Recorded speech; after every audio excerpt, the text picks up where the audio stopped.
Hello everyone, welcome back to my channel Design with TCD. My name is Tamoy and I am happy that you are here. Please like, share and subscribe. Today we will be making the test fit or the Sapphina bridal gown pattern. These are a list of tools and materials that we will need to do our test fit. So it includes the pattern that we did prior, and I will ensure to link the Sapphina bridal gown pattern drafting video in the description box below. It is always important to remove all wrinkles from our patterns and our fabric. It allows us to cut the pattern pieces more accurately than if we were to try to lay out a pleated or folded or wrinkled pattern on a wrinkled fabric, right? We want our pieces to fit accurately, so please press your patterns and your fabric before cutting.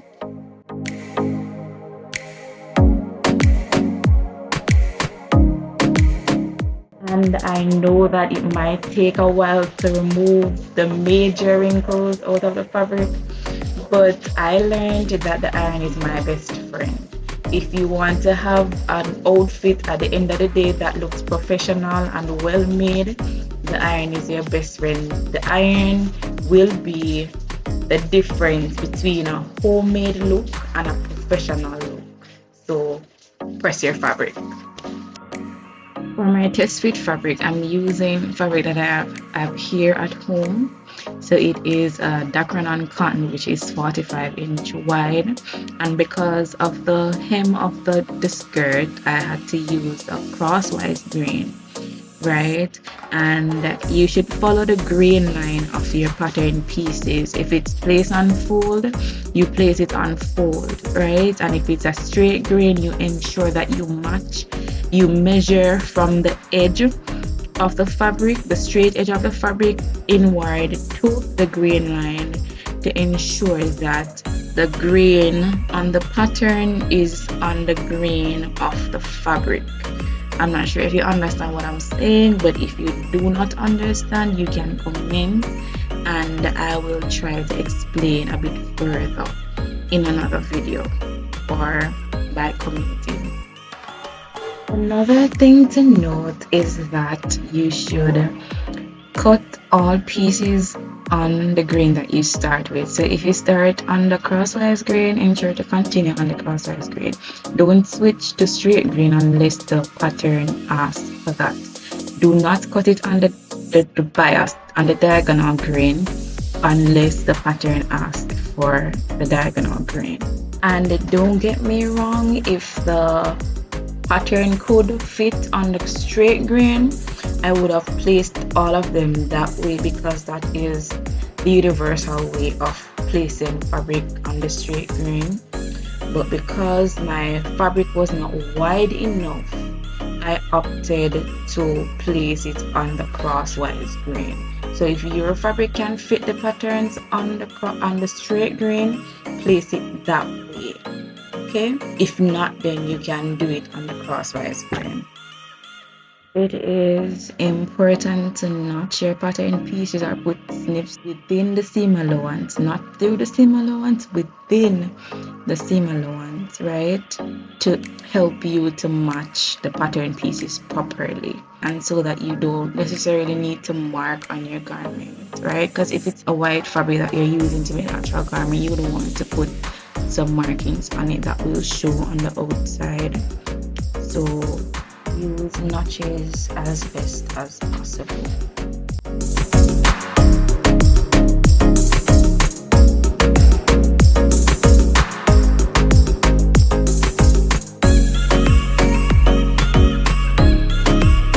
So I decided to pin the pieces, the pattern pieces together to show you what pieces goes with each other, and that you can follow along when putting them together, because sometimes when you remove the pattern paper from the pieces, it can be very confusing, like for me from experience.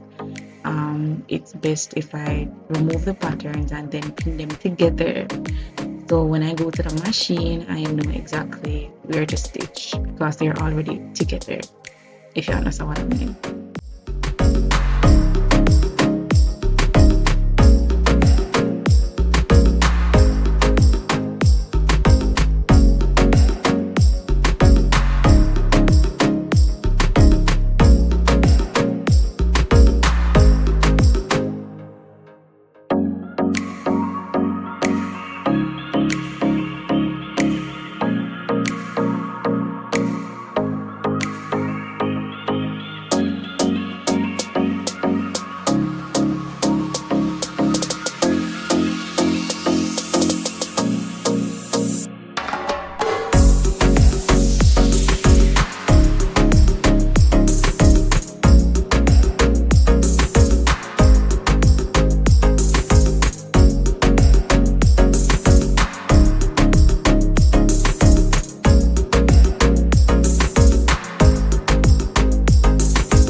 Here you can see that I am not struggling to match the seams together because they are already pinned. So if you pin them together, you can sew relatively quicker, not sewing over the pins.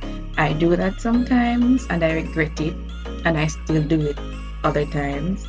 But do not sew over your pins because you'll break your needle, you can end up damaging your machine, and you can harm yourself as well. So remove the pins as you sew. You could also decide to baste them together after you pin. So you could pin them together, then baste, then remove the pins. So when you go to sew, you don't have to be removing the pins.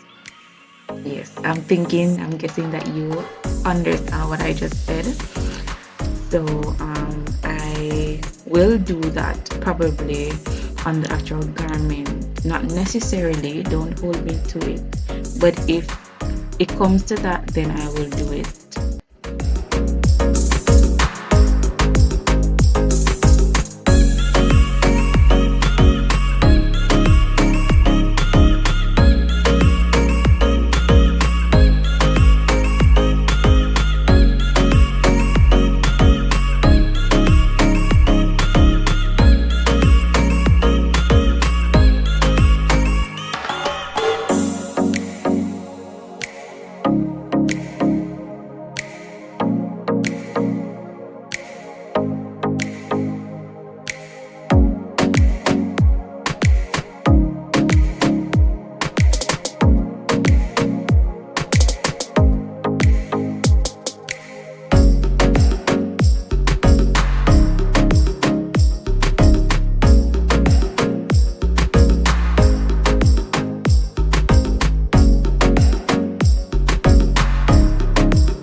are again with our best friend, the iron, our trusty sidekick, right?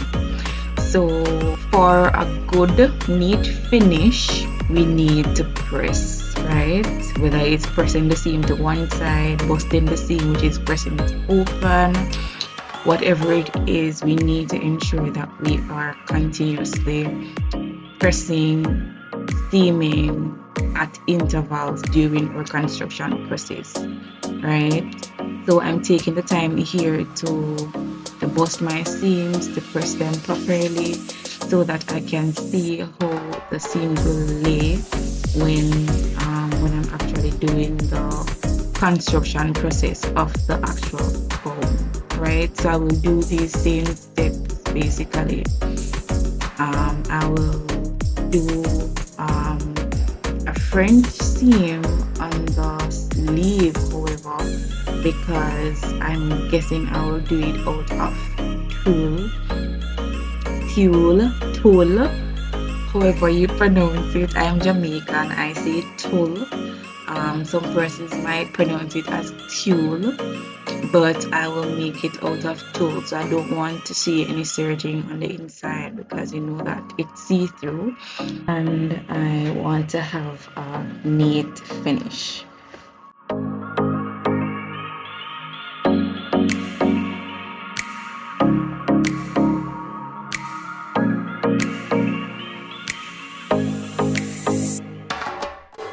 After pressing my pieces properly, I place them on my dress form, my size 14 dress form, in their respective positions, and these are the adjustments that I will need to do on my pattern pieces, right?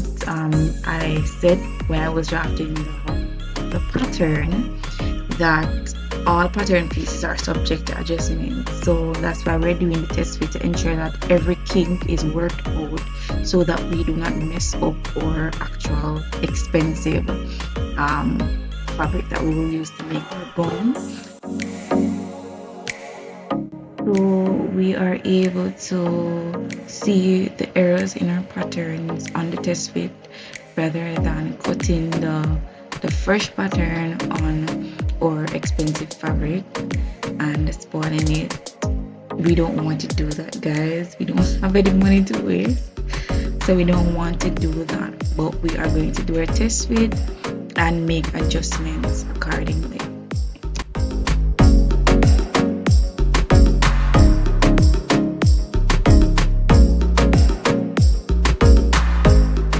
I went on to adjust my pattern pieces, my paper pattern pieces, based on the adjustments that I saw that were needed on the test fit. So I pulled the test fit apart and then I pressed them flat and I use them to ensure that I am adjusting the correct part of a paper pattern. Moving forward, we will use the adjusted pattern pieces to cut our actual gown. Thank you so much for watching. I hope that this video was informative and helpful. See you next time. Bye!